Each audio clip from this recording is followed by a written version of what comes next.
anybody short, and I do apologize for the way that might have sounded, but we did have a few more folks we were gonna try to get in a few more calls. Good afternoon, Ask Elaine. How are you doing, Elaine? This is just great, Dr. Ficklin. How are you, sir? I'm doing fine. I've really been enjoying the show and all of the positive calls we've gotten about people who are supporting and people who are beginning to see this show and other shows that we have, like Sarah Hunt's show, that kind of open the light for people that they can see and not have to depend upon the news media as well as the telegraph to give them the news. And I was just really tickled that you pointed out that we have a lot of sellouts in the race. You know, one of the persons who got in the race, in my race in District 2, really, I don't know what's going on, but at one time, this young man said that he was a pauper. In fact, he qualified as a pauper in the debate, and say he didn't have $25, but then he had paid the $450, or somebody paid it for him, and now he's gotten some large signs out. So you can go from a pauper to doing these kinds of things. That is an indication that somebody is supporting this because they want to divide our community, and so that my other opponent, Rabbi, I'll be able to win. Of course, the lines were drawn for him to win in, and of course, we do know that, and we've had some conversation with persons who were in the room while that was being done. Which That's really right. Something that really has thrown me, that someone would sit in there and do that, to draw lines so that our community cannot be represented. If they have followed what goes on in council, they will see that those who don't represent us are the ones who are getting the money. Poor and minority people in this district are not going to be represented. And I just want to urge people to not let money buy your vote. Right. I don't have the kind of money, as you saw in the paper the other day. My opponent has more than $40,000 that people have given him.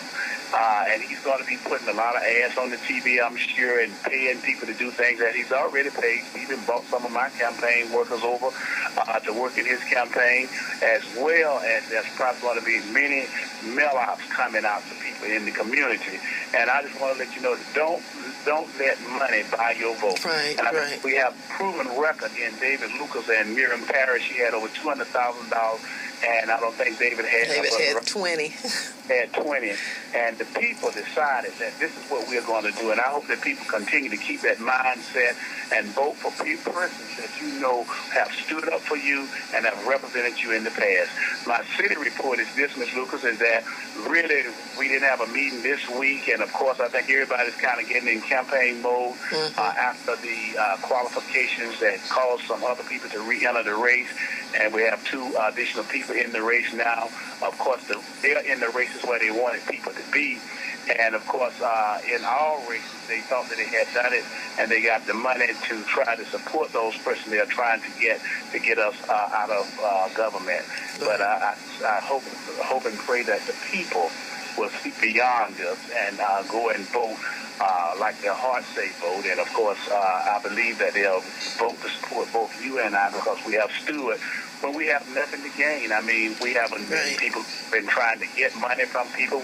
Nobody can buy us. They can't loan us money like some elected officials are loaned money by rich people, what have you. But we've never fallen into any of those kinds of places and let people use us like that. And consequently, because we have not been used, then they don't want us down there. And the more we've been down there, the more we know about government. I was explaining to a young man this morning about how certain things happen with contracts and telling him about the housing program and what have you. I said, they don't want people down there with that knowledge. They want to get rid of us. They can't buy us. They can't use us. So the best thing for them to do is to get rid of us. And that's the whole game plan. That is why those lines were drawn like they were drawn. My line takes me all the way up into North Macon. Your line takes you through a swamp. Swing you around down in South Macon. And see, they wouldn't put me down in South Macon because, see, I have a lot of connections down there because I've taught kids from Southwest for many, many years, and they knew that I could have had some connections down in there. It was done by design. It was done to really try and defeat us. And, of course, the people are going to have to say, no, we are not going to let these kinds of devious plans control what we are going to do. That's And right. so I just appreciate your show and giving us an opportunity to say to the people what is going on, to open their eyes, open their minds, and let them know that that people are trying to take over this city and control it. And it's all backed by those Republicans. And I was so happy that you gave us that rundown of what they themselves, what young Republicans are saying about the Republican Party. Right. Of course, we've known it all along. We have. Thank you so much, Doc. You're so welcome, and thank you for having this show. All right. That was Reverend Dr. Henry Ficklin, member of one of my colleagues on the city council. And we've heard today from three of my colleagues, Dr. Ficklin, we've heard from Lonnie Miley, and we've heard from Captain Gibson. And we love hearing from our elected officials, and from hearing from you enjoy hearing from them as well. We are about out of time. We will be back next week with Ask Elaine. In the meantime, we encourage you, if you know of anyone who's not registered to vote and they would like to vote, it's very, very simple. Just call us and we'll be glad to tell them how easy it is. 257-6767 is the number to call, and the Board of Elections is 622-2291. I know that I messed that number up, but it's in the phone book.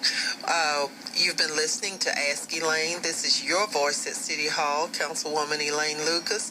Thanking you for calling in. Thanking you for listening to Ask Elaine today. And we hope to have you back next week, 3 o'clock, on the same station. Thank you for Ask Elaine.